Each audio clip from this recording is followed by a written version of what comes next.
ఇది నిన్నటి వ్లాగ్ అండి. నిన్న ఈవినింగ్ మేము శివాలయంకి అయితే వెళ్ళామండి. అగస్తేశ్వర స్వామి ముక్కోటి తిరుపతికి సమీపంలో ఉందండి. నిన్న కాళాష్టమి సందర్భంగా కాలభైరవ స్వామి ముందు పిండి దీపారాధన అయితే చేశాను.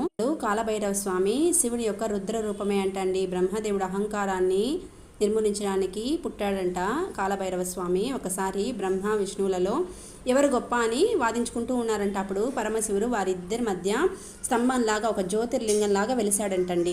ఆ స్తంభం ఒక మొదలు చివరిని కనుక్కోమని విష్ణువుకి బ్రహ్ముడికి శివుడు చెప్పాడంట.